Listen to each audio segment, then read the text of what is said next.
5, 4, 3, 2, 1, 0. All engine running. Liftoff. We have a liftoff. This is Two with a, and here's your hosts, Brian and Chris.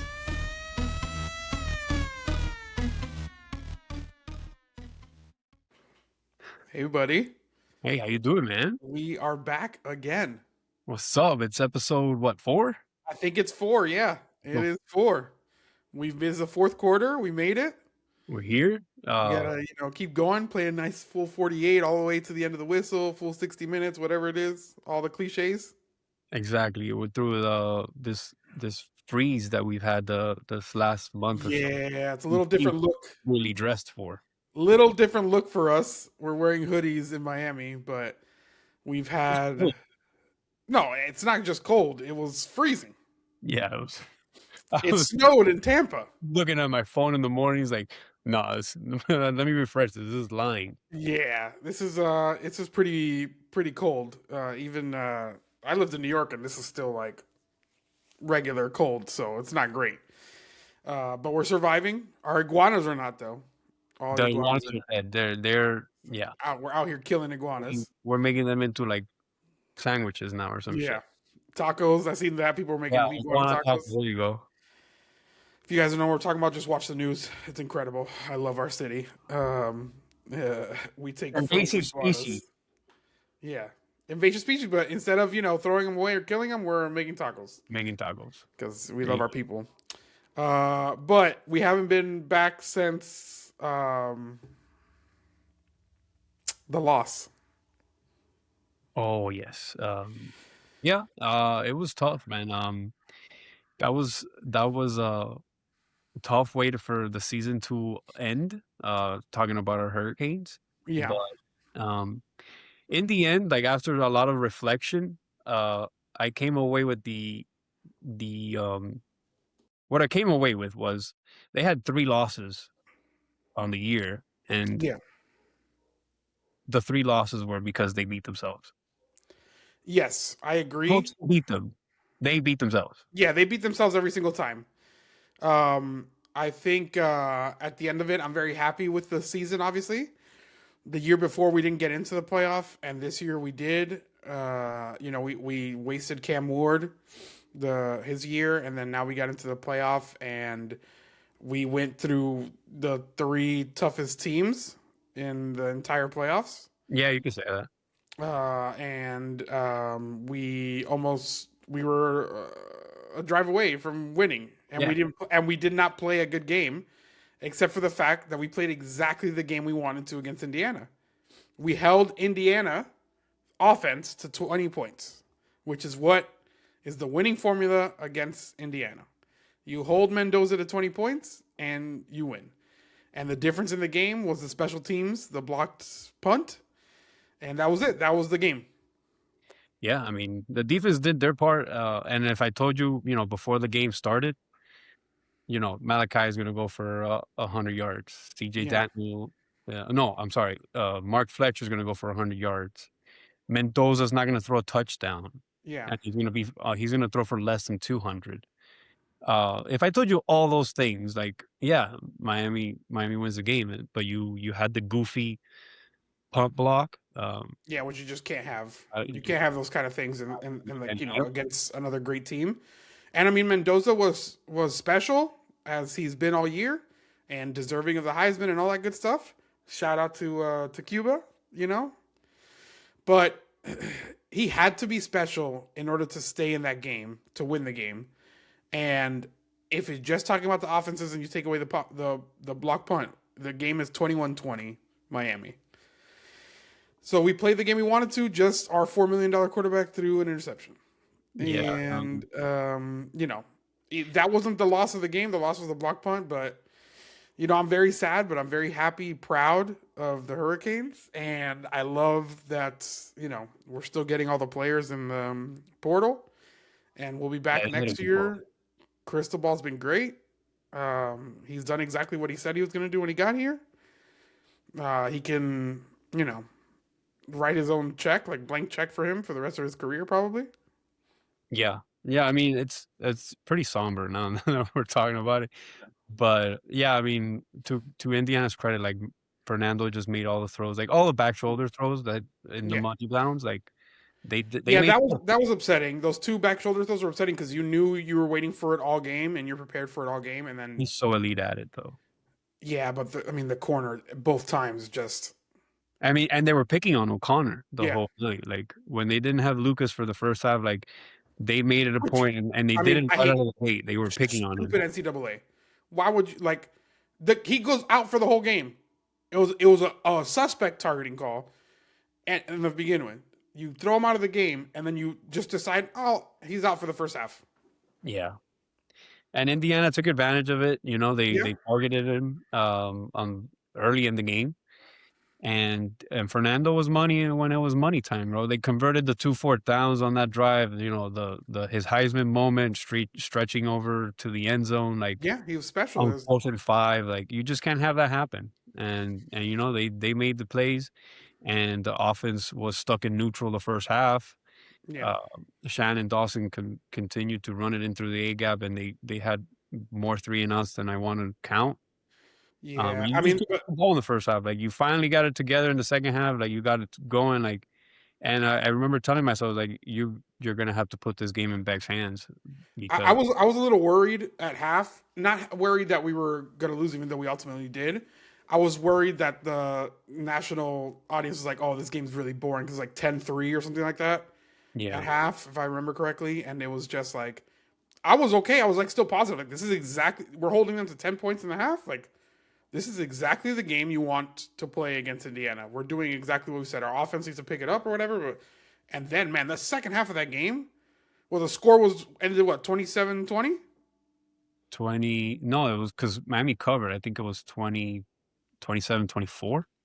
Oh yeah, Miami did cover because I got paid. But or 27-21. I can't remember. something like that. I think it's 27-21 because the line was 7.5 or 8.5, something like Yeah, that. But what an exciting game in the second half! Like both offenses finally opened up and started scoring touchdowns. Like it was super exciting game in the second half. So I'm really happy. It was a really good national championship.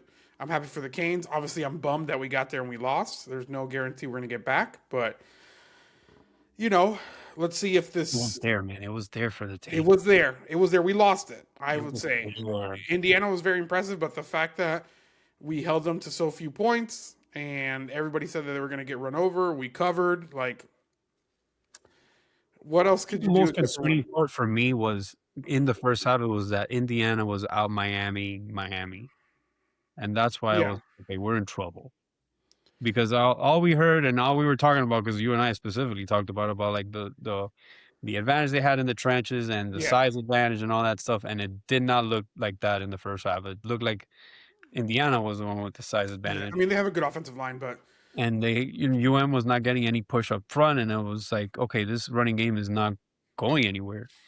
And they just weren't able to move the ball yeah, yeah, until they, got out of neutral in the second half. They opened things up, um, but it was there for them, man. It sucks because I really felt like this team had like a feel of yeah. destiny. It was a super special I mean, team. when Malachi scored that touchdown, to bring it to 1 score, Yeah, you're like, okay, like this is happening. And then you had the 2 4 downs that they ultimately converted. Like if you get the stop there, uh and then we also forget that they missed the kick in the first half. yeah, yeah. Right before the first Both happened. kickers missed. Both kickers missed. Yeah, you had Indiana miss, Yeah, both like, kickers missed. It was tough. and Indiana's not a team that's gonna beat themselves. And you that was one of the moments where like, okay, like they finally did a thing. They finally made a mistake. Like capitalize on it. I have only one complaint. I've complained all season is I would love to see what the defensive line is going to look like next year with the refs, because the refs, they just hate calling holding for Miami. I don't know. Ruby Bain finally got a call. He got one call the whole He got game, it in the first quarter, I think. I and remember. it had to be so egregious that basically the offensive lineman took out rope from his fucking pants and started tying up Ruben Bain. And then Yeah. they were like, oh, you know what? We should probably call Yeah, this. he was escorting him all the way to the sideline. It was the same officials that did the Texas A&M game, and that game had a lot of questionable stuff on both sides. Like the refs were just not good, and I hated that. Like clearly Ruben Bain was getting past either tackle every time, and then like the guy has his arm draped across his chest, and it's just like what is holding NCAA? Yeah. That's another part that hurts about it because Ruben Bain and Mesidor were getting after Fernando Yeah, the entire game. They were hitting him, they were beating him up. They got to him a few times. Like, all right, like this is what the recipe for the win looks like, and yeah. you executed all those things, and and you still didn't get the win. So that's what hurts. It would be different if Indiana just straight up like outplayed you. Yeah, yeah. You just didn't have it that night or whatnot. But like if I laid it out, all the things, Fletcher for 100, Malachi for 100, you hold Fernando for under, 200, all these things. Yeah. You get to Fernando, you sack him, multiple times, and still don't get it. It's like, all right, man, you just got to like tip your hat. Yeah, I mean, I don't think better. they beat us more than we beat ourselves, but it is what it is. It is very sad. But they reloaded. They're reloading. Yeah. This kid from Duke looks really good, the quarterback, and then we have the white wide receiver. I don't know what his name is, but Cooper Barkley. Yeah, the white guy. He's gonna be amazing. I don't think we've ever had a white wide receiver this good. So not since Restrepo. Well, Restrepo's not white, but you but this is for real. Real white. Yeah. So excited to see what happens, but yeah, guys, we're sad. But that's probably why I already put my bet in for the 27 natty. So oh yeah, I got to do the future also. I'm almost cashed. I put it in. I almost you cashed. plus 1600. Lock it in while you can. Yeah. We almost got. I mean, I think they were like around there last year. It was a plus 1,000. I don't remember what it was, but I had it in there, and I was like, I can't believe I set this up at the beginning of the season, before the season started, and we're actually here with a chance to cash this. Yeah, I mean, and I think this time around we'll cash it. What a night of Flanagan's it would have been! I would have bought rib rolls for everybody. Oh, the whole restaurant gets rib rolls if I would have cashed that. Flanagan would have had to actually sponsor the segment. I think so. I think at that point, yeah, we probably should have done the show live from Flanagan's. It would have been incredible. Live from Flanagan, outside the Flanagans. Oh my goodness! But anyways, next year will be exciting. Good to see Mendoza go to the NFL. See how that goes. Bain and Mesidor and those guys go to the NFL. It's going to be super exciting. Carson Beck. I don't know if he's going to get drafted. Maybe day 3 pick. Maybe. I mean, he's old.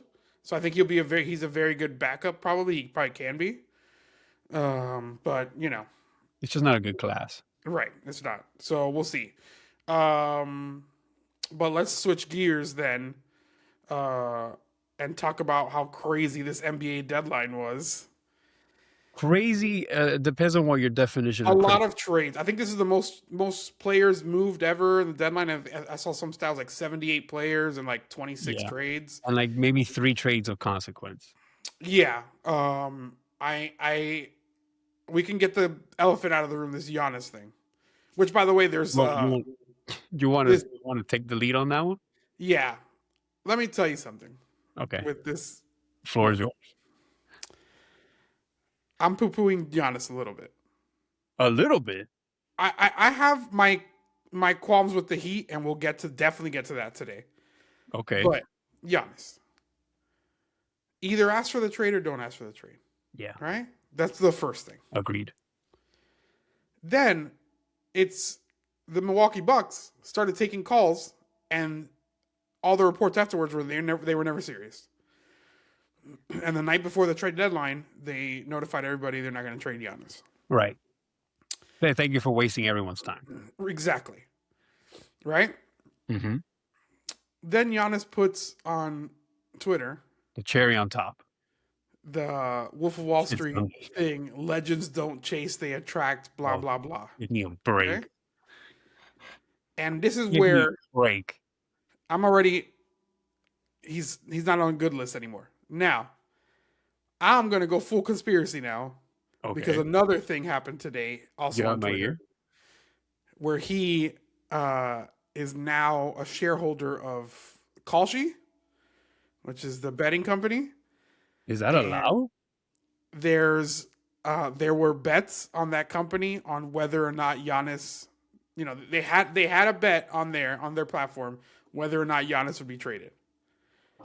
Now, after the trade deadline, a day after the trade deadline, Giannis announces that he's on Team Kalshi, Oh, whatever their that's deal bullshit. is. Oh hell, man.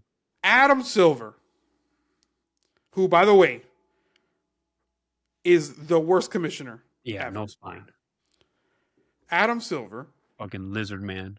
if you want to redeem yourself for the Terry Rozier thing and the No, he doesn't Kawhi care thing, about all that. He does not care. you need to go after Giannis, because how's the fact that he has Huh. shareholding in a company that has bets on whether or not he's going to be traded the day after trade deadline, and he was the main storyline of the trade deadline. Of course, because they had to manufacture some sort of interest, I guess you could say. I think I liked Giannis before. He will never win another championship ever. No one wants to live in Milwaukee. No one wants to live in Milwaukee. It's a stupid town. Okay? There's nothing there. It's cold. always below zero, no matter what, even in July. Oh, yeah. Okay? Nobody goes there. Nobody gives a shit about your cheese, Wisconsin. Okay? We have cheese down here too, and it's better. We have queso frito down here that you guys don't have. No cheese curds. Get that shit out of here. You guys are Canada. I would sell you guys to Canada in a heartbeat. Nobody would miss it. Okay? Some people think that they're in Canada already. No one knows that you guys exist. Okay? Milwaukee. Yeah, I mean, I think I'm with you, man. I used to like Giannis a lot too, and this is independent of the Heat stuff, right? Because the Heat stuff, I have my own reasons to be mad at the Heat. But just looking at it like an outsider's point of view and trying to be objective about it, we've had this going on for what? Oh, we're going on 2 years now with this I think whole it's thing three. back and It's forth like about whether or not I him, want to leave. him being passive aggressive. I want to leave. I don't want to leave. I'm booing the fans. No, but I love it here. No, I'm calling out my teammates. Oh, but I'd really like to stay. Like, all right, like crap or get off the pot, dude. Yeah. And then him going about it like, oh, like I ultimately don't have any power to wield here as to whether I get to determine if I'm traded or not. Like, yes, you absolutely do, bro. You're the top 3 player in the league. Yeah, you absolutely. We're in this era of the Player uh empowerment. the NBA where like, yeah, you have of course you have say over where you go. And him just going about it like all nonchalant, like, man, I'm just tired of this corny act. Like this, him in your funny accent talking about, legacy and what it means and losing. Yeah. Bro, like enough. I've And they're talking about like sitting him for the rest of the year to heal or whatever. Like they're sit taking for as this long as you they're want. taking this season. They have to take this season because I don't think they own their draft picks going forward. I think this year they own it, and after that they don't It own doesn't anything. matter. They can't draft anyways. Right. So, and the guy's 31. 31, yeah, going on. Like 32. he's not going to be Kevin Durant or LeBron. Like his game isn't going to age well. He can't shoot anything. I mean, he still has like 3-4 years of top level. Right. But what I'm saying is his game is not going to age, and you're wasting a whole half of the year to sit and do what?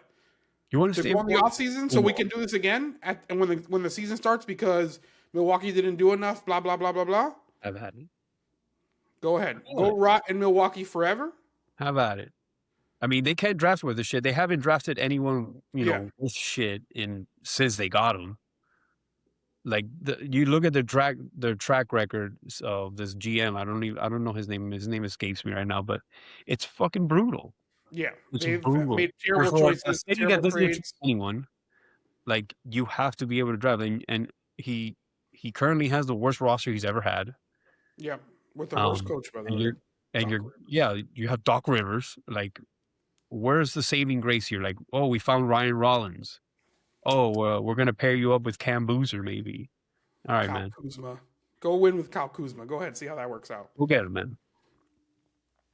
I don't care about the Milwaukee Bucks. Stupid team. And Giannis is stupid. Stay there the rest of your life. Don't win shit Yeah. because your team doesn't care to put any sort of supporting cast around you. And this again is not And heat then, propaganda or whatever. Like, do it, yeah, do it or don't. Like, that's it. Like, just make this thing to get out of there or don't. Look at our boy James Harden. yeah, Every 2 years, he goes, I want to elite, leave. elite grifter, man. And he Hall of makes Fame this grifter. stink. And they trade him. And now he's in Cleveland. Now, Hall of I don't Famer. know why you would want to go to LA to Cleveland. But I saw already some strip club put up "Welcome to Cleveland, James Harden" like on the sign. Of Gotta course love he it. did.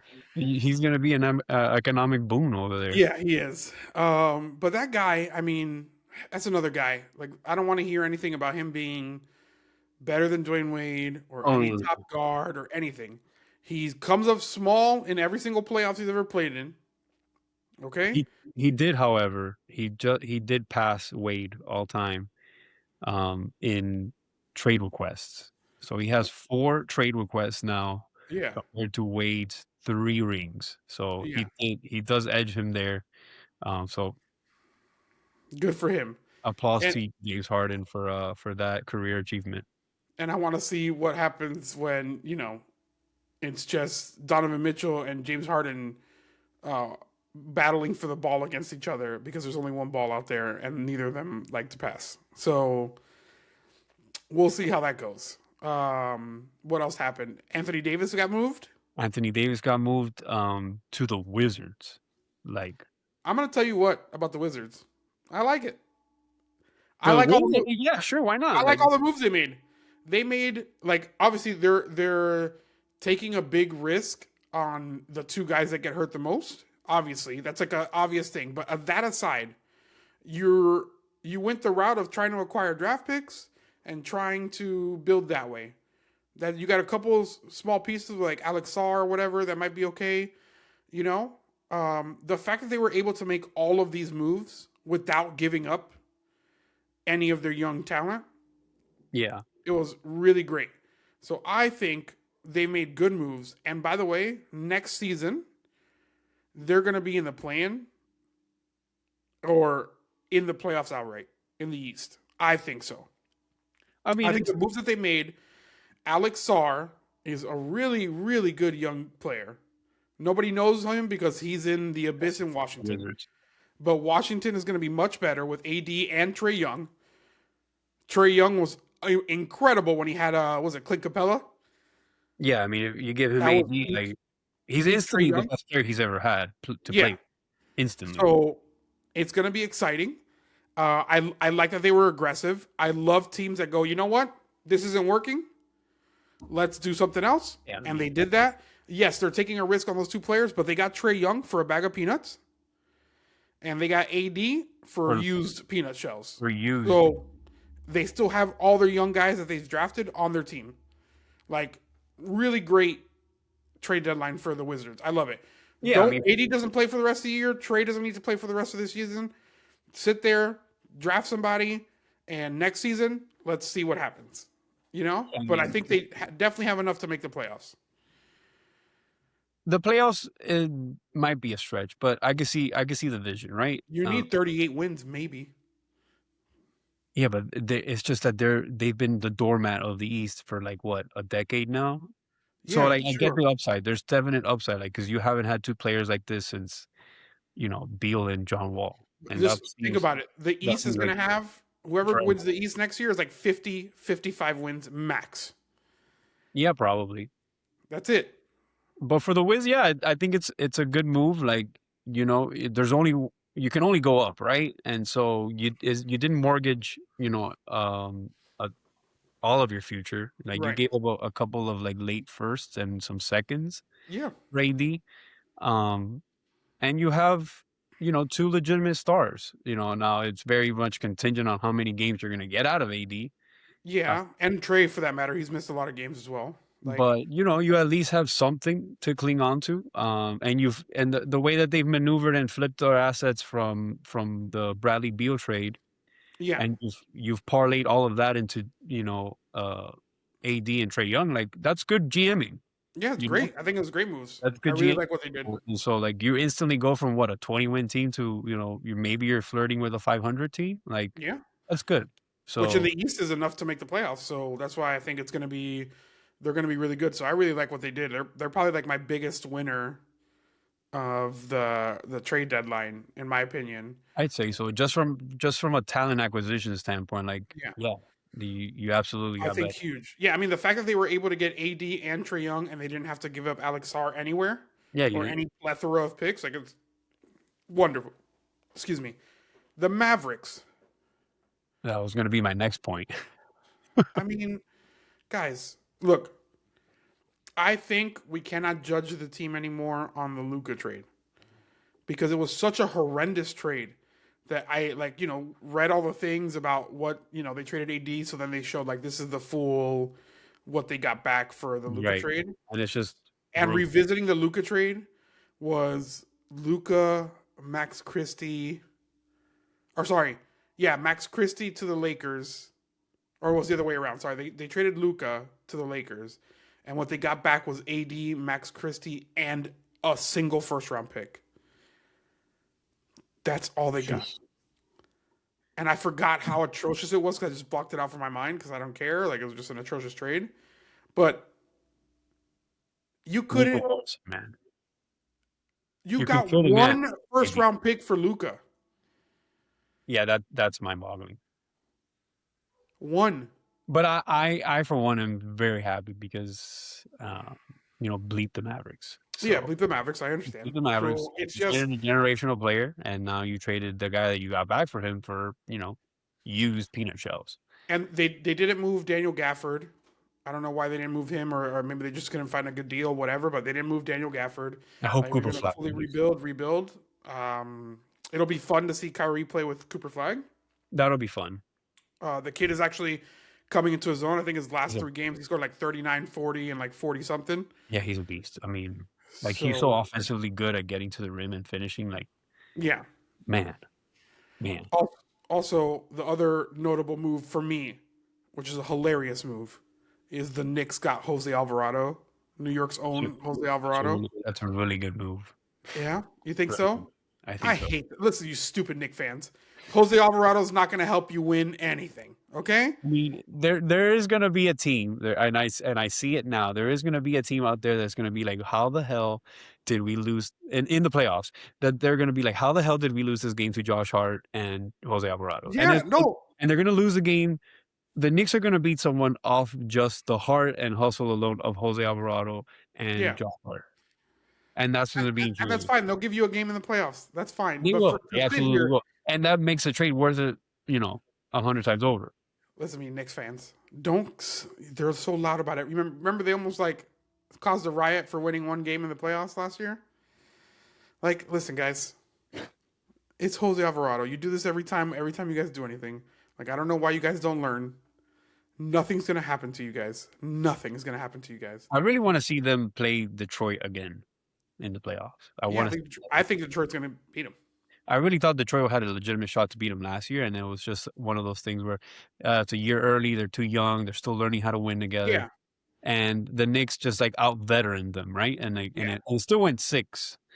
I'm very interested to see if they play that series again this year, how that plays out. Yeah, I think Detroit's really good. I think they have a chance to come out of the East. I think the move Boston made by getting the Russian, Nikola Vucevic. Pour one out for the Russian, man. I know that hurt. I've always wanted him on my team because he's always destroyed us when he was in Orlando. And he's on the freaking Celtics now, but it's such a perfect Celtics player. Yeah, I mean, when Al Horford, it was such a perfect Celtics player. It was a good move for them. They weren't going to do anything with Simons, and they save a ton of money. Him. So it sucks. Yeah, man. but I don't fuck the Celtics. I don't care about the Celtics. Your favorite foreign is in Boston. And then there was a big one. Clippers traded Zubac to the Pacers for Benedict Mathurin. That one was a bit of a head scratcher to me. It's not a head scratcher if the Clippers are blowing it up. But the only head scratcher for me is why do you hold on to Kawhi? And I think conspiracy theory time. It has all to do with the Pablo Torre reports of the, getting paid extra salary, whatever. With I forgot the name of the company. I think it's that, and I think, by the way, Kawhi didn't make the All-Star team, and they put him in after, and they only put him in after because he replaced somebody or whatever it was. They put him in after everybody went on TV and said the reason why he's not in the thing is because of the aspiration stuff. Because the All-Star game is in the Intuit Dome this year in LA. Wow. And he didn't make the All-Star team. He didn't make the starters. He didn't make the reserves. And he's having quietly a very that's why the Clippers trades are head scratching because they've won like 18 of 20 or something like that now. Yeah, they're on a tear. They've been playing like the best team in basketball, and they're still not 500. And they're still not 500 because they've had a terrible start, like just horrendous. But he didn't make it, and I was like, oh, that's Adam Silver saying punishing. And then after everybody went on TV and said it out loud, then they were like, oh, okay, let's put him in. I mean, I still think something's going to come from that. Now, I don't think spineless Adam Silver over there. I don't think he has a spine. I don't think he'll do anything. But I think something has to come of it because maybe other owners are upset. So if enough owners are upset, something's going to happen. I think that's why he didn't get traded either. Because if you trade James Harden and you trade Zubac, that's the whole team. Yeah, I mean that's essentially the core. That's it. All that's left is Kawhi, and the only thing they get back is Benedict Mathurin. And then they already shipped Norman Powell in the offseason. Yeah, they shipped Norman Powell. Like, I don't know. I think you're onto something, buddy. I think so. I think it has to do with all that stuff. Like, for example, Michael Jordan going to play baseball. Oh, that was his punishment for the gambling stuff? I think so.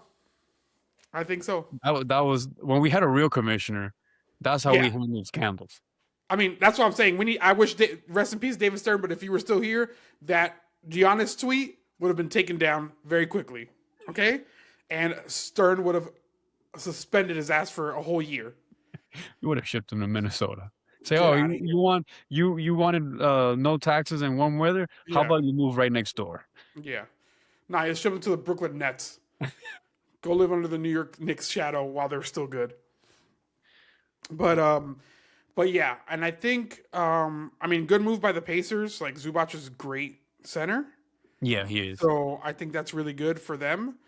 And then we can talk about the elephant in the room. Only 3 teams in the entire NBA didn't make a trade. You want to name them? The San Antonio Spurs. Okay. You can write that down. San Antonio Spurs with Wemby. No problem. You have De'Aaron Fox. You have Stephon Castle. You have, what's the other young guy? The Dylan Harper kid who's incredible. You have Wemby. Love it. Don't need to make a move, stand pat. Let's just keep it going. Yeah, let's keep this going. Houston Rockets. You just made a bunch of trades. You've got the young guys. You've got Kevin Durant. Maybe you could have used a point guard, but whatever. You know what I mean? Maybe you need CP3 back. Maybe. But whatever. We'll leave it there, right? Who says no? Yeah. They're good defensively. Şengün's incredible. Right? Like, stand pat, no problem. No need to fuck up the chemistry if things are working. That's to the 2 teams in the West. Then there's one more team that didn't make a trade. You want me to spell it out for you? They're in the East, right? Yeah. The piece of shit Miami Heat did not make a single fucking trade. And I'm gonna say something here, okay? I saw a Levitard show the other day, and Amin getting upset at Mike for being pissed about this and saying, "Oh, it takes 2 to tango." I don't want to hear that shit anymore. Amin El Hassan, big fan, come on the show, but they did nothing, and they have done nothing now for a decade. I don't care about the 2 finals appearances with Jimmy Butler. Don't care about it. It's incredible how this feels worse than when we had Hassan Whiteside and Dion Waiters. What a fun team that was compared to what's happening right now, which is a bunch of nothing, a bunch of striking out by Pat Riley. Yeah. Okay? Let's go whale hunting. You know what would have helped this team? When Pascal Siakam was available. Go get Pascal Siakam. He would have helped Bam, don't you think? And Jimmy? You don't think he would have helped Bam and Jimmy? Yeah, absolutely. I mean, guess what? OG Anunoby's available? You don't think OG Anunoby would have helped Bam and Jimmy? Yeah, all of them. Okay. That would be great. Derek White, for example, he would. Derek White. Jimmy was the piece before getting the piece. And it ended up, Jimmy he took this team to 2 finals. Right. The best point of his career, he'll never be that good again. He's terrible now. It's fine. You could have, at any point in that run, gotten those 2 players who are not whales. But man, the Pacers made the finals, didn't they? Yep, they sure did.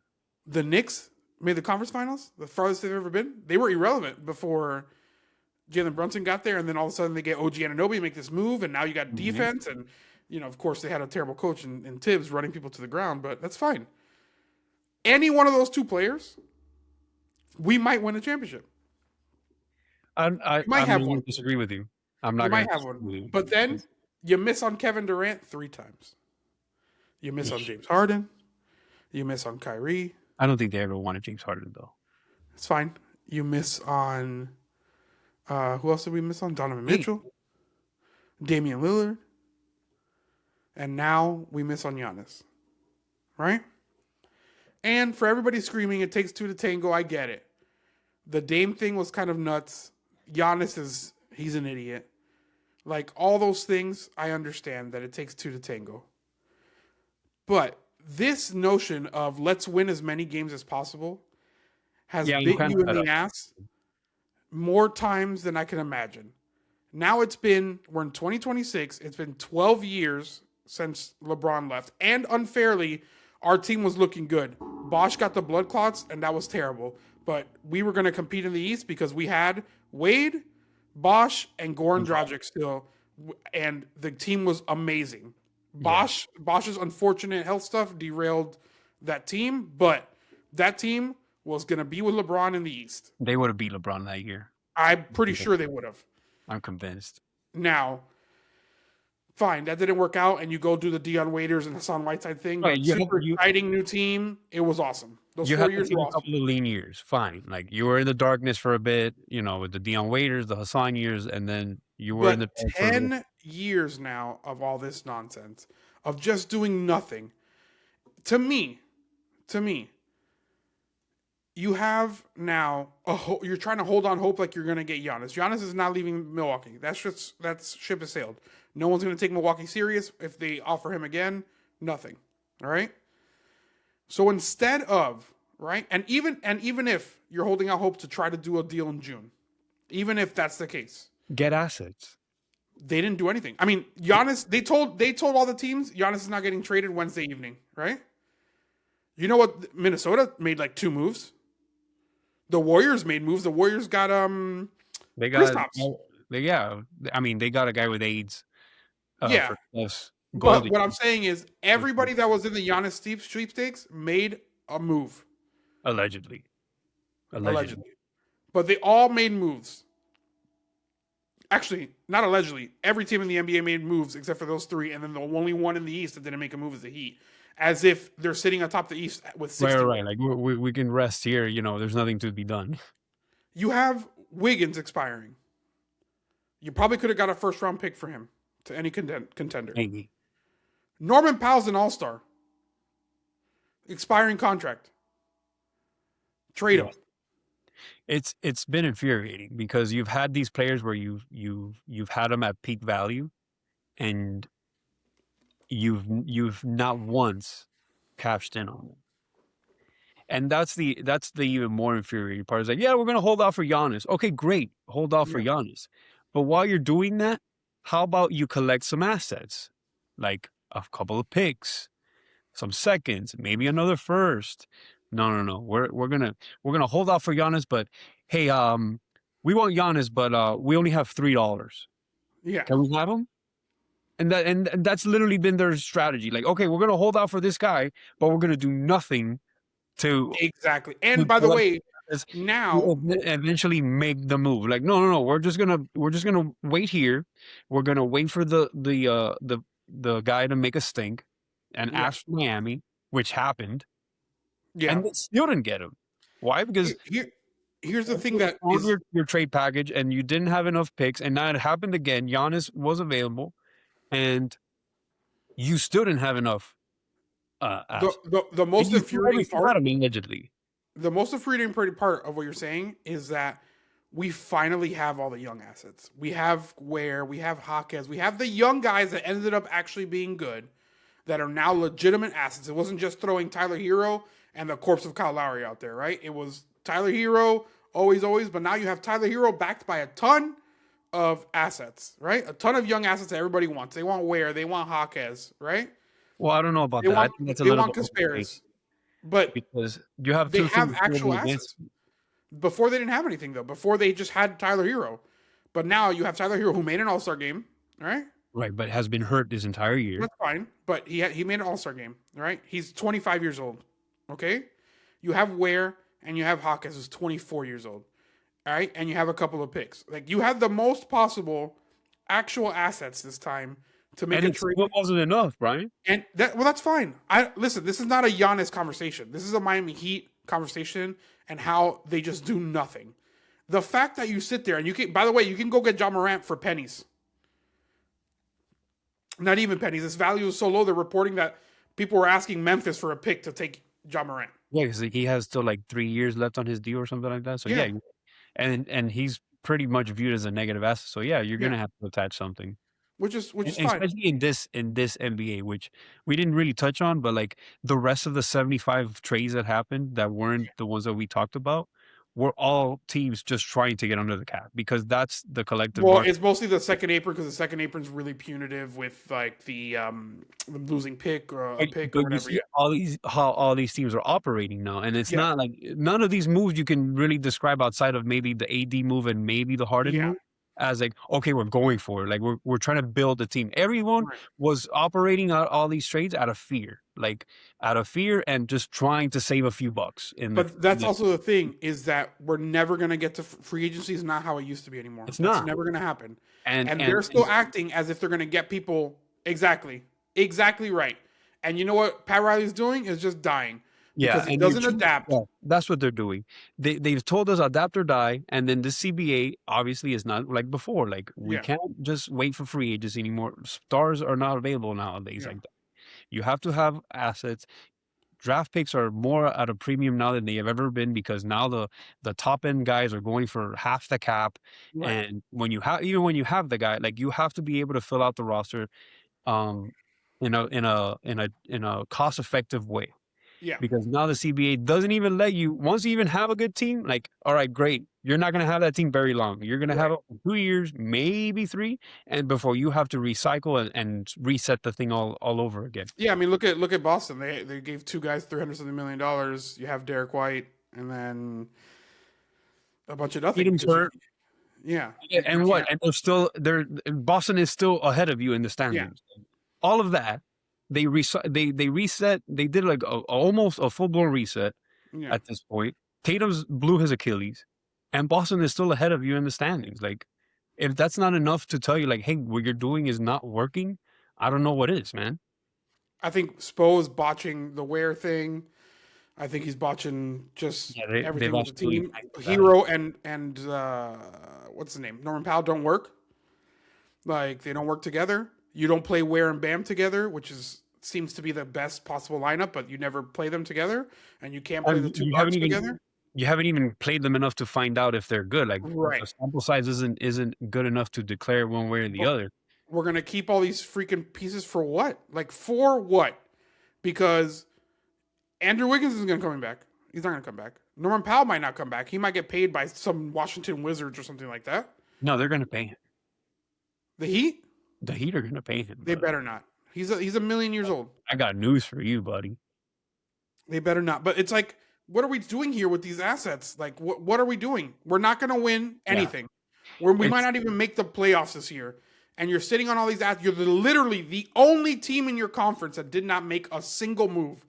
You didn't even do like just trade Jovic or trade anybody. You didn't trade what's the kid that's on the end of the bench that played the other day that they like? Yeah, trade him. Just do anything. They didn't do a single thing. He's the next one drafted. You're just keeping people for what? Yeah, and that's what's maddening because we're going on 4 straight years of the play-in, man. 4. They And are the Miami all of Dolphins. this, all of this feels very pointless because you have the young kids, right? And most of them, or some of them, you're not even playing. Like you paid Yeah, Jokic, which I was a proponent for, and he's had an awful season. yeah, I was against it. Starting now to pick it up, but like he's been in and out of the lineup. He got hurt, and then Yeah, like so you have that. You have Tyler. That's a looming thing. Are you going to pay Tyler? Tyler coming off his All-Star season, and now he's yeah, played like 6 games. So you have that hanging over your head. The whole Khalil Ware thing. just weird. The Ware thing is especially frustrating because when they got him, I was like, this is giving me a little bit of Hassan vibes. Yeah, And I get it, like he's not the same guy, he's not the same character, whatever. Hassan was a different kind of selfish. But this is the same trap that they fell into. Is like when they have the stripper and they yeah, tell themselves, we can fix her. And yeah. it's we knew what he was. Like I all mean, the with him before the draft were his motor. And you're the team that prides itself on being the tryhards and yeah, being the effort guys and trying really hard and most conditions and all that shit, right? yeah, And you knew that this kid had motor questions. And what happened? Oh, he has motor questions. yeah, And so now you're tanking his value because you thought you could fix the stripper yeah. and and it's blowing up in your face. That was super infuriating. Like we have a month left to trade deadline, and you're not playing this kid at all. Like he is just tanking his value. Like if it was me, and I'm Ware is the key piece to every single trade, play him 35, 38 minutes a game. Exactly. Just tell him And so- go bananas. and then in the process of all that, you're still not finding out what the hell you have because Yeah, at least if you were playing him and okay, like and you were at least gathering information, right? Okay, he works with this, he doesn't work with that. He's got to do this, but he got to stop doing that. Like you're not even doing that. yeah. And then you have this other kid, this rookie, Kasparis, and he's at the end of the bench too. And now he's starting to get a few more minutes, but he's still not Playing playing behind Drew Smith. because you're playing Drew Smith in front of him. And it's like, okay, so what is the point of any of this? We're not finding out what we have in the young kids. We're playing all these vets that are not going to be part of your future ahead of them, Yeah. all for the sake of winning more games. And you're not winning more games. You're still the same fucking team that you've been the last They years. honestly, It's this mad. team needs to blow up. I'm tired. Pat Riley needs to go. The whole thing needs to go. Andy Ellisberg, everybody. I'm tired of it. Adapt or dying, and they're choosing death. They're choosing death. And one more thing that I think I've mentioned to you in the past, but I'm going to say it publicly for the first time. I think it's time to trade Bam. Like seriously. Like not. This is not. Hey, have you not been listening to? They won't even trade Wiggins. They won't trade Hero. What makes you think that they're gonna do it with Bam? They're not. I know they're not going to do anything because they just proved to you that they're literally the only team in the NBA that's not going to do anything. Then Like Bam they gets to literally, be- factually, just proved that to you. I don't think so. But me personally, I think you trade Bam. And the reason why is not because, I mean, obviously I'm always down on Bam because he's not what he was sold to be. He's just a guy. He's just a guy. He's more than what he was supposed to be. No, He's he was supposed to 14. be the best defensive player and a 30-point game guy, and he can't. That was never what you got him for. But that's what you paid him for in the first contract. But when he became Bam Adebayo, the best defender in the league, right? And his offensive game was coming. Everybody was like, this guy, as the offensive game continues, better watch out. He was supposed to be dominant player in the NBA, not little baby star or a good piece. He was supposed to be the guy, and they paid him as such. And they gave him another contract. He is going to make $50 million next year. That's his contract kicks in. $50 million next year. 50. You think getting 15 to 16 points a game and 6 rebounds a game and 5 assists a game is worth $50 million? No. $50 million. And then you got to make a decision on the white boy, on Tyler Hero. Well, right? they've made the decision, and he's going to be another $50 million contract. Yeah. I don't think so. I don't think. Yeah, he's not going to make 30. He's going to make 50. I don't think they pay him though. Maybe not. And I don't. It's not about what they're going to do because we know they're going to do the exact bad thing for the team. They're going to decide not to pay him and let him walk out the door. Yeah. Bam Adebayo is making $50 million, right? Now, I would say let him make the $50 million if you're putting Ware around him and Kasparis and Jaquez and Jovic and playing those guys, right? You know what I'm saying? Playing those guys. Why don't you should have traded for Benedict Mathurin? Any one of those, done any one of those moves. If you're telling me you're going to do that, I'll say, okay, pay the guy $50 million. He's an elite defender. He's a top 5 defender in the league. Right. He can maybe score 20. He can get you 30 twice a year, right? But his value is the defense. Ware's supposed to take a lot of that stress off. If you actually did those things, you keep Bam. But a guy making $50 million who cannot carry the load offensively. Yeah. And who comes up small, not in a small sample size, in his whole career. His whole career. Where he is not a 20-10 guy. He's a 15-7 guy or whatever, 16-7. No, he's been like 20-9, 19-10. Like, he's been that. Yeah, but it's because he has like the 2 or 3 games a year where he inflates his stats. No, right? He's been that consistently. He's not 7-8 years. He's not a good number one, and he never will be. He's not supposed to be, but so he is. But they treat him like he is. They paid him like one because they value the defensive side of the ball. They can value whatever you want. It's too much money for a guy who doesn't do anything. The problem with Bam is that Bam can be the second best player on your team and be a championship team. I don't think he can be the second best player on your team. He cannot be the scorer. He can't be the second best player. We just saw that. But they went to 2 finals with him as the second best player. Did they have any chance of winning any of the 2 finals? They didn't, but that wasn't because of Bam. Well, the first one was because he was hurt, and the second one also was because he sucked. Well, he sucked. Well, he didn't suck. He was the only one that actually put any numbers up because Jimmy was hobbled. So they had to run everything through him. But that's my point. Is he can't be your number 2 because if your number 1 goes down, that's it. The game over. He's not the guy you pay $50 million for. If Bam was at $30 million, this is not even a conversation. But that ties back to what I was saying before with the economics of the NBA. Like, it's so tilted towards the superstars where you have these max contracts. Yeah.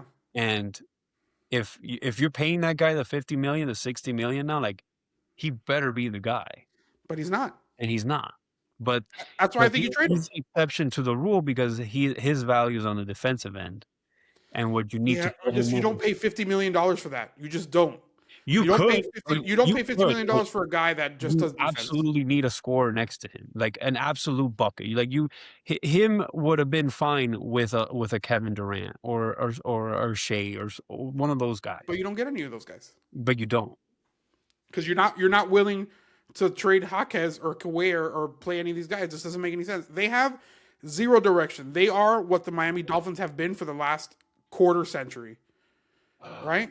That's what they are now. That's it. I don't want to hear anything about whale hunting or doing any of that shit. You don't get anybody. And you don't do what's best for the team at all. You do what's best for you and your fucking ego in the front office.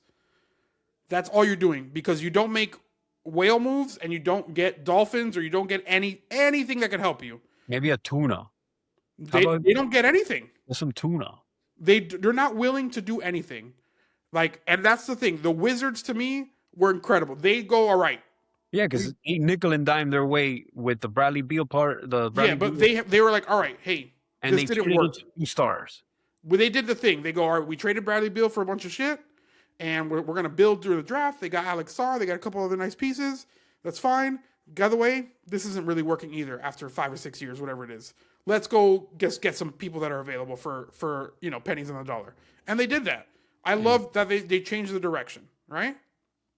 But the Miami Heat are doing the opposite of like what the Nets do, where they just acquire people and trade people for picks, and they don't draft well, and it doesn't matter. Like, they're just in irrelevance. That would be that would be another thing too that is literally counterintuitive. Like, they've actually drafted well. Yeah. In the last 6-7 years. Bam, Tyler. Bam, Tyler. You have something with Jaquez. Like, you have legitimate, at worst, you have quality role players. Yeah.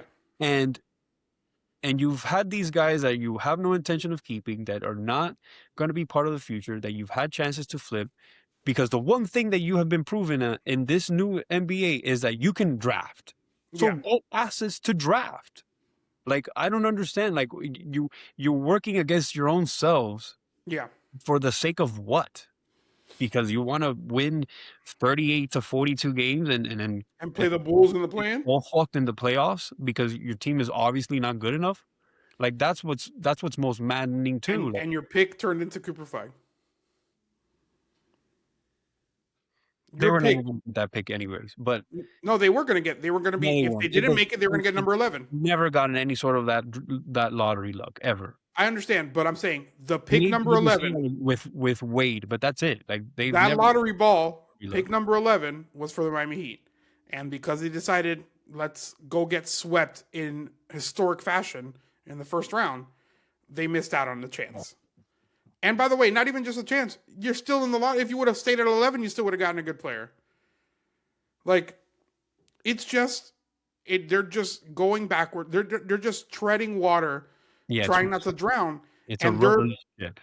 They're like, they don't understand. They're like Bruce Willis in the I See Dead People movie. What's that movie? I was about to say Signs. No, man, that's Mel Gibson with the water. Sixth Sense. Sixth Sense. There it is. Spoiler alert. He's dead the whole time, guys. That's what they are. Is they're just these guys walking around thinking my wife is mad at me, but I'm actually dead. I'm actually dead. And that's what they're doing right now. Just idiots. Yeah. You should just erase adapt or. They're just dead. They're dead. Fucking cooked. Dead. And for them to sit here and be the Miami Dolphins where they do nothing. Nothing. Well, the Miami Dolphins are doing something. No, they're not doing it. They're doing the same thing they've done for the last 25 years. Well, no. Not this time around, buddy. You hired a guy with a forehead. Let's pour one out for our guy, Mike McDaniel. I can't wait for him to put Let's segue and have one for our guy, Mike McDaniel. Happy trails. It was a real fun time, but it was not. We scored 70 one time. They scored 70 one time, and God, they'll never take that away from us. I think, was that the peak? Yeah, that was the peak, obviously. Was that the peak? Or was the peak, did we peak at like the Dallas game when they clinched the playoff? No, it was the Denver game. The Denver game was the peak. Why? Because that was like, oh, this is for reals. Yeah. Like, this is for reals. There was nothing that Denver could do. And by the way, Denver's top 5 defense in the league. But they fixed their defense. I understand that year, but later that year they didn't have any of those problems. Like, yeah, they did. It's funny how like both teams went opposite directions. Yeah, it is true. Like, yes, that was a wake up call for Denver, but it's not like they sat here and acquired any crazy pieces. Like, they just played better to what they could play as, and the Dolphins played down to what they are, which is a trash. Right, and this team, listen. Hiring this GM from the Packers, don't know his name. Don't know his name. Did nothing for me. Hiring, what's our coach? Halfley, the guy with the forehead? Yeah. Does nothing for me. I mean, I like him. I mean, you like everybody that we hire. I mean, but that's it's new. Like, listen, at the very least, I can be sold on the fact that there's which I've been clamoring for forever, that there's a unified vision. That at least that I understand. I understand that part. You guys in the building that are both adults that have the same philosophy, same manner of looking at things, and are on the same page as far as the team building process. Yes, that is all we've ever asked for. We have never had that under Stephen Ross, and Stephen Ross has owned the team for what, going on 2 decades now. I agree with you. I agree with you. That's always great. Not enough for me is enough to get me on board. And but the fact that there's any level of excitement for any of these guys. Mike McDaniel was exciting because he came from the what's his name in San Francisco? The coach, Shanahan tree. Mm-hmm. Right? And obviously he did something to the offense immediately. It was immediately apparent, right? What they made the team. But Mike McDaniel isn't the first guy. Joe Philbin was the guy next to Aaron Rodgers that was super exciting. And no, but Philbin was not exciting. Adam, yes, he was. He was the guy. Philbin couldn't excite. I don't know. No, but you have to remember at that time when we hired the guy next to Aaron Rodgers, Right? who they were winning Super Bowl at the time. Aaron Rodgers was the best player in the NFL, the best quarterback we've ever seen, the best thrower of the football we've ever seen. Was there? That was it. That was at that time. Super exciting. Adam Gase, offensive genius. Super exciting. You know what? Let's go get the guy next to Belichick, Flores. Oh, football, man. Look how that turned out. Then let's go get exciting Shanahan guy. Oh, he's the best run game coordinator in the NFL. How great, blah, blah, blah, blah.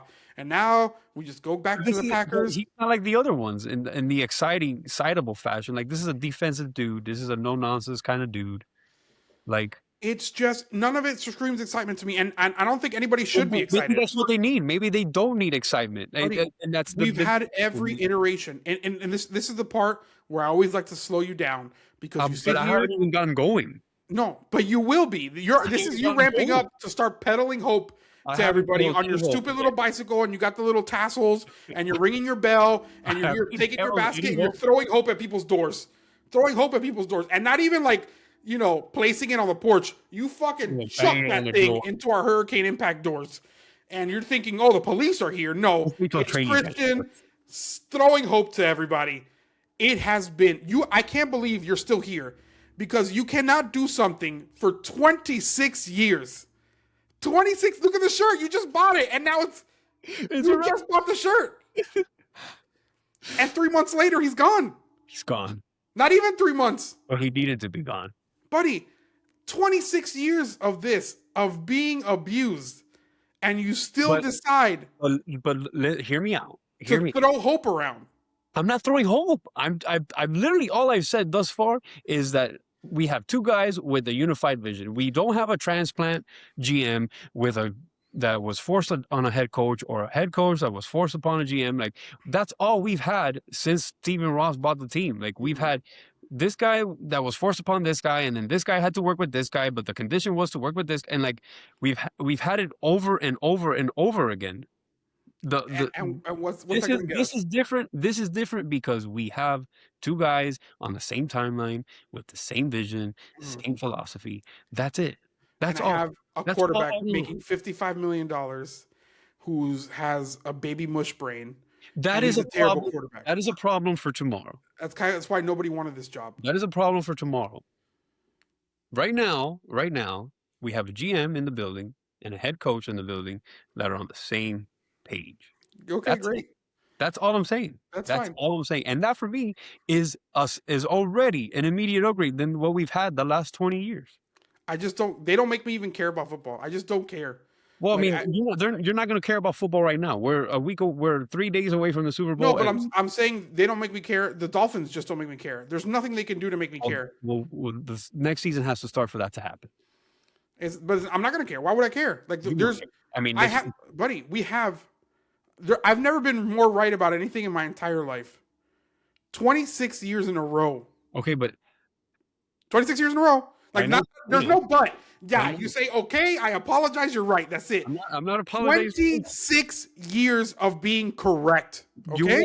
You want them to make you love them again. That's what they have to do. But they're not going to do it. They have to do with not only you, but with the entirety of the fan base. They're not going to do it. Make us love you again. They're not going to. How can they? Well, why? They've never done it. Well, see, but now you're just being cynical for being cynical because... No, it's not being cynical. I have facts. This is the thing that you always argue against. But they weren't here for any of that. No, but you have 26 years of this guy, 20 years of this guy's ownership, 26 years of this team being terrible. And it's the same thing every year is the same thing. And you sit here and you tell me, go get Tua. We have a top 5 pick. We had a top 3 pick. That's Deion Jordan. It's the same thing. It doesn't matter. Okay. I don't care about this team until they do it. And even if they make the Super Bowl, I am still going to sit next to you. We're going to go to the game because obviously, excuse me, this is never going to happen again in our lifetime. Right. We're going to go to the game. And then when they win the Super Bowl, you're going to be like, buddy, I believe the entire time. And that's I don't believe this team. I'm expecting Roger Goodell to go out there and take the Super Bowl trophy from them. That's how little faith I have in this team. I don't think anything's going to happen. And I don't have to care. They have to make me care. And by the way, because of what just happened with Mike McDaniel, don't come over here and score 70 points. Like, that's going to do anything. Impress me. Mike McDaniel did it too. Okay? You know what you can impress me? Go to the playoffs and win a game. Just one. That'll be the first playoff win I've had in 26 years. Yeah. Go win one. Yeah. Go win one. Then we can have a conversation. Until then, I want zero propaganda from you. Zero. I haven't given you any propaganda. You give me propaganda every day. Every day. I haven't given you a single. I've only every day you give me propaganda. I have a GM and a head coach on the same page. That's it. Great. I can't wait for the propaganda. This guy looks good in camp. I haven't. Okay. All right. We'll see. We'll see. Yeah. Like what's John Smith? Oh my God, I'm still upset about that. I'm still right about John Smith. All right. Moving on.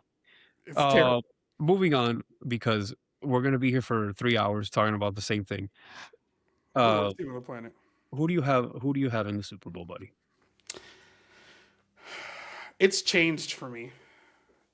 Now, changed. I thought we watched the Super Bowl already 2 weeks ago against the Rams and the Seahawks. Yes, that was the real Super Bowl. Yes. Now that I've had 2 weeks to think about it, right? And think about the games that the Patriots have played with terrible fucking weather. Just it wasn't even fun to watch. Like, nothing was good about those games, right? Their defense is still really good. It's still really good. Drake May probably should have been the MVP. Well, I don't think so. That's fine, but the numbers back that up. And I believe in all the stats. And everybody has the Seahawks just penciled in like they're going to win the Super Bowl. And deservedly so. I thought that they were the best team in the NFL besides the Rams all season. It wasn't like they came up recently. Like, they have been here all year with the Rams. And the two best teams to me in the NFL played. And we got a winner, and that was it. Like, to me, they're the best team in the NFL. The best team in the NFL doesn't always win. That's true. The Patriots lost twice to the Giants, being the most dominant thing we've ever seen. I think you were at the game too when we had Randy Moss and we were down 42-7 at half. And Randy Moss caught a one-handed touchdown at the goal line. It was like a 40-yard bomb with one arm and 3 Dolphins defenders on him. That was the Cam Rowell Dolphins. Like, that team was probably the best team I've ever seen with my own eyes. Shout out to Cam Rowell. Yeah. And terrible save. They don't always win. I think Drake May is exceptional, right? Listen, I think you're doing this thing because he's on the Patriots and you haven't really seen a lot of him. I'm not doing the thing because he's on the Patriots. I'm doing the thing because I've seen. Was he good in the regular season? Yes. Has he been absolutely awful in the playoffs? I think there's. I agree with you 2 weeks ago. I just think that if you actually look at the 2 games they played, they were just horrendous games. Like, nobody was good. But nobody was good in those. The weather was awful in both of those games. Okay, CJ Stroud threw up on himself, and then the other game you played Jared Stidham. I agree, but both of those defenses he played are the 4 best defenses or the 5 best defenses were left in the were there. The Houston Texans defense probably top 3. Denver's defense top 3, and then you have Seattle on the other side, and the Rams outside looking in, and the Patriots outside of that. So you have the 5 best defenses there. He just went through 2 of them. And now, I do think the Seahawks defense is the best of those that he's going to face. But again, we're splitting hairs with those 3 defenses. All those 3 defenses are elite. Yes, they are. He won the game no matter what. And the thing that Drake May has is that Mendoza thing, where he can be special when he wants to. And the thing that he has over Matthew Stafford, and why he was only 1 vote short, because some idiot voted for Justin Herbert. Okay? Yeah, that guy, I saw on Twitter that guy outed himself, and he gave a whole... The explanation that he gave, okay, but you still don't vote for Justin Herbert. Like, I understand what he was saying, but you still don't vote for Justin Herbert. Okay? That kid can run. Matthew Stafford cannot. He throws just as good as Matthew Stafford. He's the most accurate quarterback in the NFL this year. And this is the thing where I think that you have your Patriots clouding thing happening. Because when Tua was the most accurate quarterback in the NFL, you were singing it from the rooftops. And I was the one telling you this guy is not any good. Okay? He was. Tua, by the way, was never one vote away from winning the MVP. No, he wasn't. This kid is, and this kid is just as good. Sorry, not just as good. That's a slight on Drake May. I hate the Patriots, and I'm telling you that the kid is good. I don't think they win this game, though. I don't think that they are anywhere out of this game. I think the line at 4.5, it should probably be a pick'em game close. It should probably be 2.5, the line. I think the game is going to be much closer. I think everybody's crowned the Seahawks, and we cannot forget. I know Sam Darnold has been incredible. Like that NFC Championship game was incredible, and Stafford had 250 yards, and he outplayed Stafford. Yeah, which is incredible. But I think that was his Super Bowl because I still think Sam Darnold is in there. He's waiting to come out. The robot that was driving Sam Darnold in the NFC Championship game might not make it to Sam. His brain controlling him. Yeah, like in the Men in Black, like the little alien. That guy,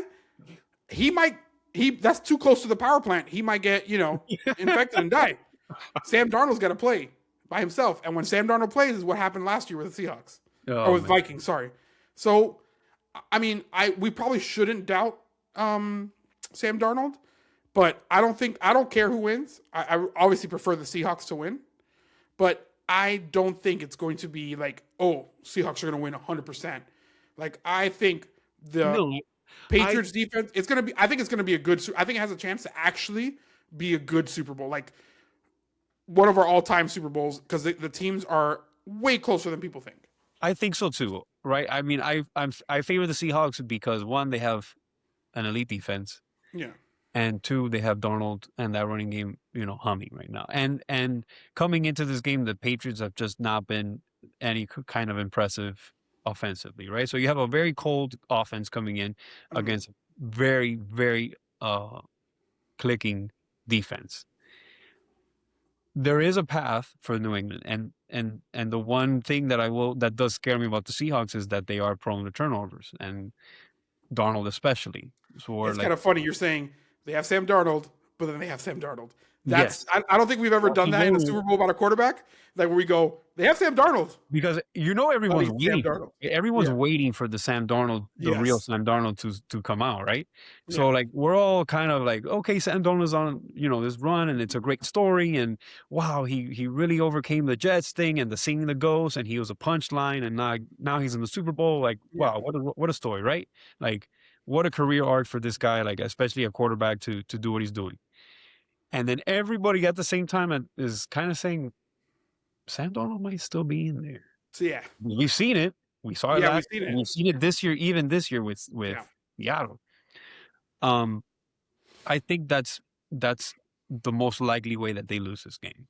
Where and I want to say themselves and they have like 3 turnovers and that's it. Like I want to say something positive for Sam Darnold as well is like 9 times out of 10 the guy that has Sam Darnold's career and makes it to the Super Bowl is loudly and correctly saying everybody who doubted me, blah, blah, blah, blah. He hasn't had a single peep of any of that. He's just there to play his game and maybe he's figured something out in his career and personally, but he's there to play his game. He's not shoving it down anybody's throat and he has every right to like wear a fuck the Jets t-shirt and everybody, like he has every right to fuck the Vikings, everybody, Carolina. He has all that stuff, right? He has the opportunity, and he should have the opportunity to do that, but he doesn't do it. I think they're a team of destiny. So I think they're going to win. But I think it's just I don't believe that the Patriots will go quietly into the night at all, and I think they are going to have a chance to win. And Drake May is a little white, light-skinned guy like Mendoza that reminds me of the specialness where he can run, and it's 4th and 4, and he gets out of a sack, and he runs for 7 yards or 17 yards, and then they win the Super Bowl because whoever the new Adam Vinatieri is going to make a field goal, right? Like, that's what I think. It's the Patriots. That's all I've known in my life, that I think that's what they're going to do. So I'm not as confident as I was 2 weeks ago because I think what you're saying that the offense is cold. I think they're going to be very nice and hot to finally play a game where they can actually play real football, because they haven't been able to play any sort of like actual football, because one game was 500-mile-an-hour winds and rain, and the other game was a complete blizzard. And Like, then snow. and you know what I'm saying? Like, there was just no football to be played, and they just survived and did what they had to do. I think that they're going to come out hot, and they're going to be very exciting. And the fact that Drake May has warmth with his legs to run around is going to be a problem for the Seahawks. Is going to be a problem for the Seahawks. Now, at the same token, JSN, oh boy, I think he's going to be MVP. I don't think it's going to be Sam Darnold. Every time he goes out there, it's 8 catches for 150 yards every single game. Yeah. Like, he does that in his sleep. Every time you're watching the game, and you're like, oh, the Seahawks are so good. And then it's like third quarter, Jackson Smith and Jigba, 6 catches, 129 yards. You're like, when did that happen? Yeah, and every time they played the Rams, he cooked the Rams. Like, the Rams are definitely going to be on the scouting report. Like, you're gonna, no, he's gonna do it. He's gonna do it in half. Yeah, like, he's gonna have 8 catches by halftime, and like, he's still gonna be killing you. And the Rams are just looking around like, how are we still letting this guy kill us? He's so special.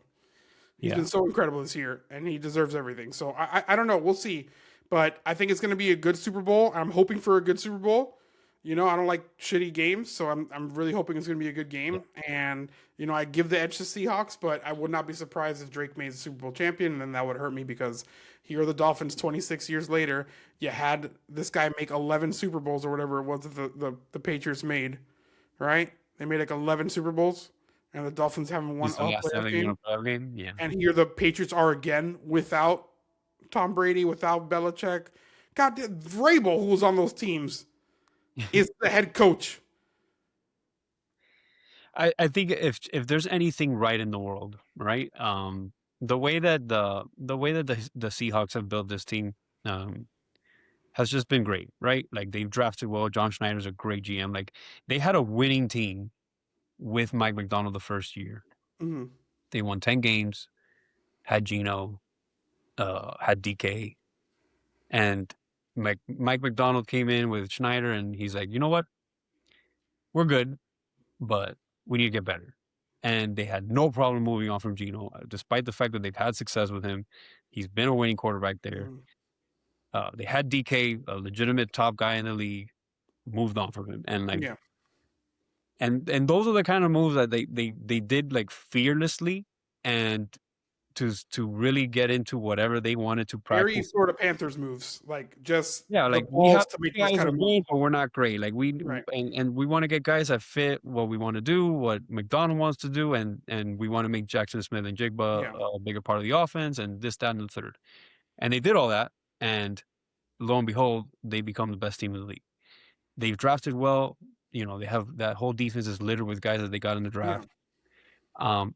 So it comes to like roster construction and like building it out and looking for guys that fit your mold and guys that you want to do what you want them to do, that's the team. That's like the model team, right? And then you have on the flip side the Patriots.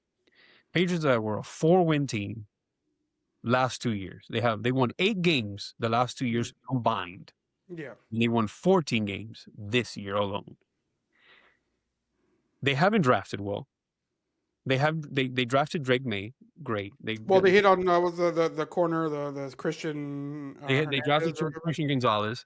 Sorry. Outside of those 2 guys, you can't name me a single guy in the last 3-4 drafts that they have had. No, but the running back is good. Ramondre Stevenson or whatever. I don't even know if they got him in the draft. He's good. Like, I mean, I understand what you're saying, but like, that's what that coaching staff does. Right. And I can't bear to see that rewarded. Like, I don't care how they got there. I get it. The Vrabel thing, coaching matters. I get all that. But they slap this shit together. They spend a bunch of money in free agency. They go and get Spillane. They go and get what's this guy's name? the D tackle that they got from Philly, Milton Williams. Yeah. You go get Milton Williams. They just go. They spend money like drunk sailors in free agency, and they get all these guys and All they those guys slap worked this out though. together. They get this QB and the second year QB and this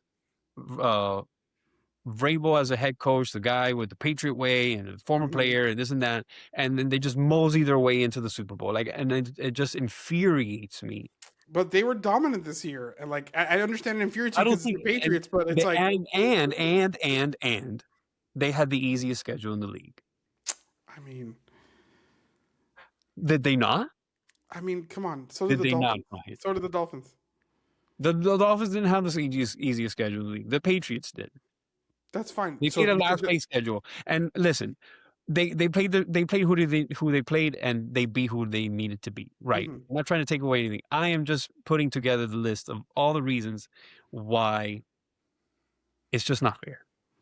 I think it's just the most emotional thing. Of course it's not fair. It's the Patriots. I'm stomping my foot on the ground and saying I hate him, I hate him, I hate him. Like the coach from The Water Boy when he's on the phone and he's like, I hate him, I hate him, I can't stand it. I moved past that because you should hate the Dolphins and not the Patriots. But you contrast what how the Patriots got here and how the Seattle got here, and it's like, okay, like there's one model way of doing it. Like you build the team the right way, you build through the draft, you hit on these guys and this and that.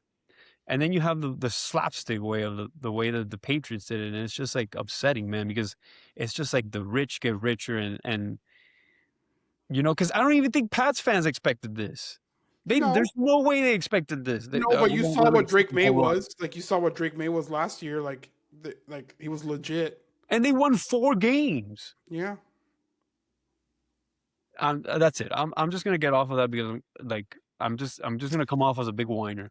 Buddy, it's okay. You're what everybody feels, especially as a Dolphin fan. We should all feel that way because it's kind of bullshit that the Patriots are back already. Right, but like you want to see like good process rewarded at the end of the day, right? Like you want to see the right team win it all. Like no one wants to see the team that was the juggernaut all year and then they just had a bad game and it cost them. No, but I mean, you say that, but they made good free agent signings, and just because they didn't draft everybody doesn't mean that, you know what I'm saying? Like they did. The Dolphins did the same thing. The Dolphins signed a bunch of free agents, Tyreek Hill, and you drafted a young quarterback, and then you signed a bunch of people on defense, and you did all those things.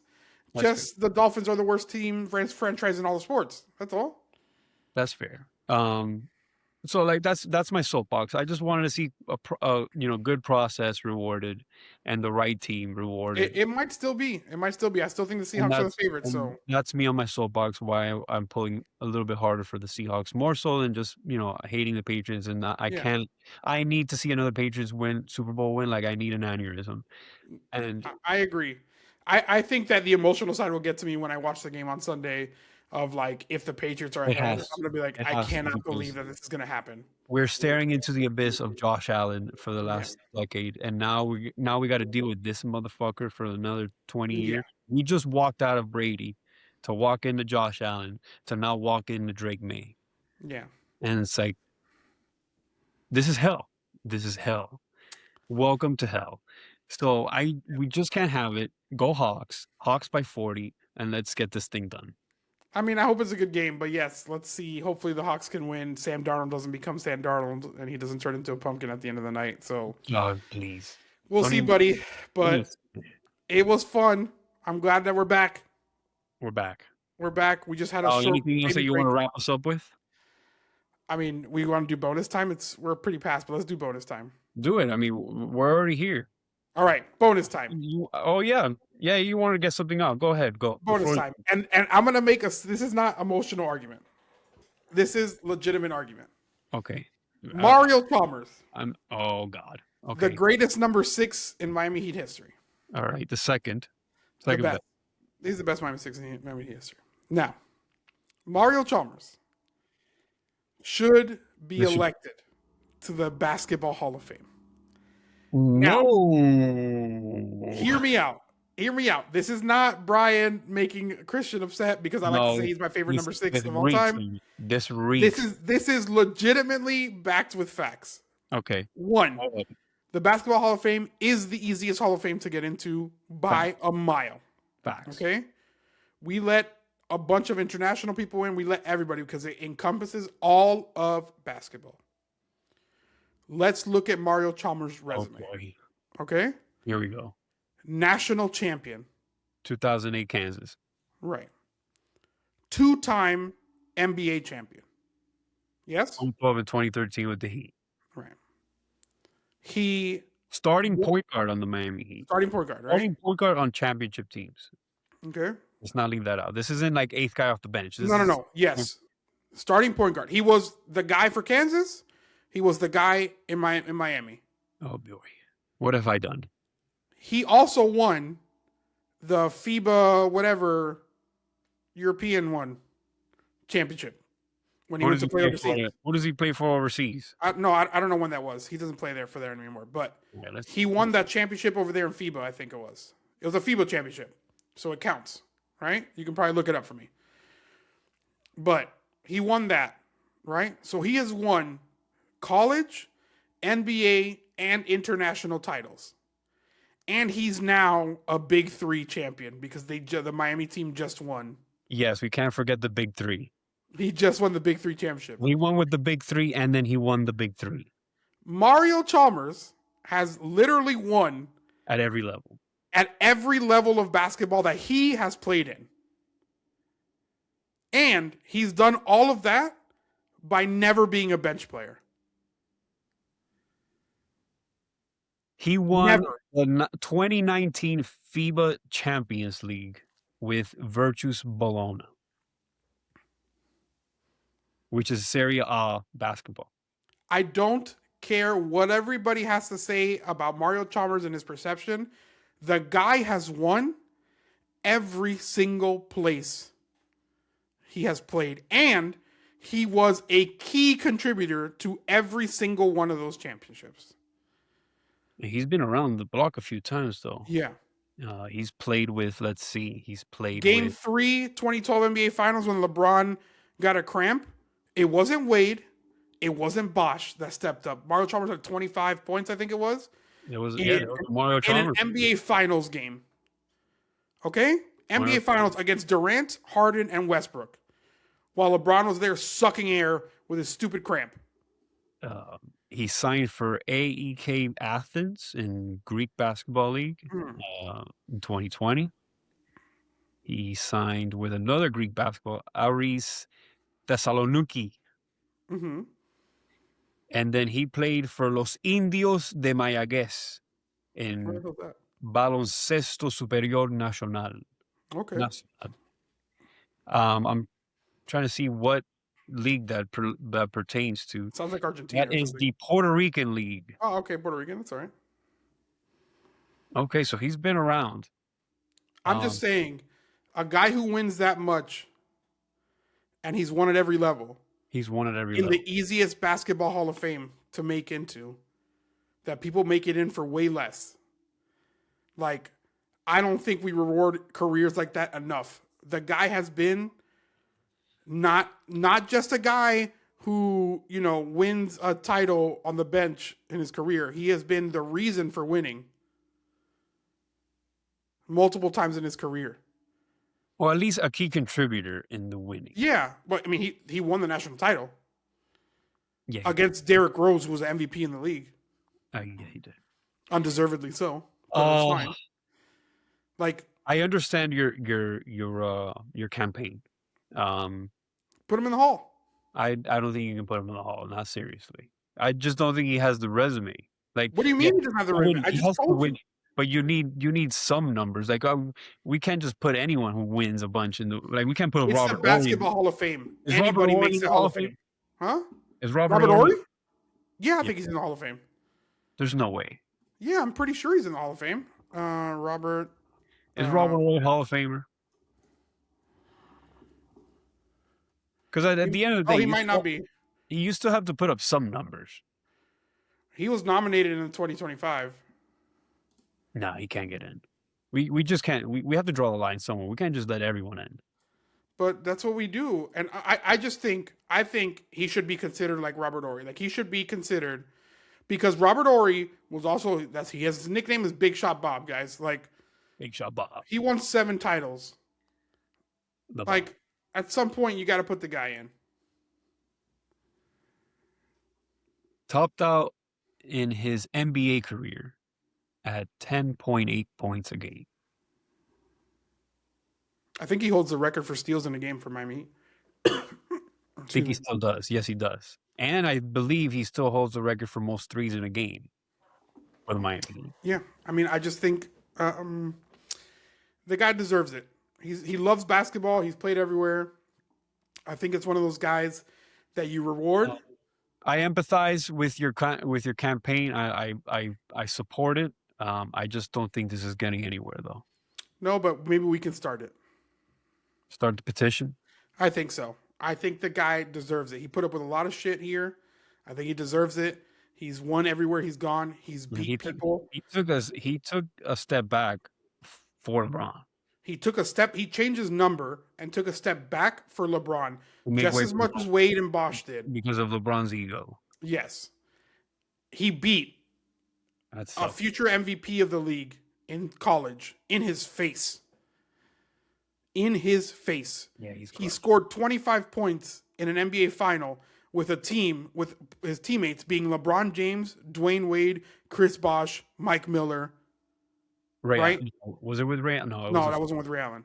That was the year after it was Ray Allen. But he did do that. He did have a game in the finals. There is because LeBron was cramping, so he again bailed out LeBron like he always does. And that guy has had a heck of a career. It's terrible that his Achilles tore up his career. But hey, man, if we're giving Derrick Rose an MVP and we're saying Derrick Rose should be in the Hall of Fame, which he should not be. No, he shouldn't. Even though every MVP has made the Hall of Fame, he should not be in the Hall of Fame, in my opinion. And we just started. But he's gonna make it because everybody loves Derrick Rose because he was what LeBron wasn't. And by the way, all he's done in his career, Derrick Rose, is lose. That's one of the biggest losers we have, by the way, Derrick Rose. Don't get me started. Stole an MVP from LeBron, which LeBron stole the MVP in 2009 from Dwayne Wade. Swap them. Derrick Rose doesn't get any MVPs. Derrick Rose is a loser, okay? A loser. He lost to Mario Chalmers in the national championship game. He lost to the Heat at every turn. And even LeBron leaves, and guess what? The guy has no knees. Yeah, I don't want to hear anything about Derrick Rose making it to the Hall of Fame. They should take away his MVP. I don't want to hear about him having a statue. He doesn't deserve it. Nothing. But there was a period, 6 to 8 years, where it was him and LeBron for best player in the league. And it was, I mean, if you go look at his MVP stats, it's disgusting compared to what LeBron was doing. Derrick Rose. I mean, all right, we're done here. I'm gonna get upset. I gotta go to sleep, and I can't. You know, it's too late to get this upset. It's Friday. Derrick Rose, get out of here, Derrick Rose. Chalmers for the Hall of Fame. That's my last word, buddy. You got anything else? Go Hawks. Please, if there's any right in this world, please win the Super Bowl. And by the way, you said Hawks, Atlanta Hawks will finish ahead of the Miami Heat next year, also in the playoffs. Okay, but yeah. All right, guys. Bye-bye. So are the Wizards. Yeah, the Wizards also making the playoffs. Mario Chalmers for the Hall of Fame. Go Seahawks. They might lose. The road to the road to the play-in runs through Biscayne Boulevard. And the Chicago Bulls, wherever they play. We'll see you. I will see them soon. All right, buddy. Bleep you. Let's get out of here. Bleep you. All right.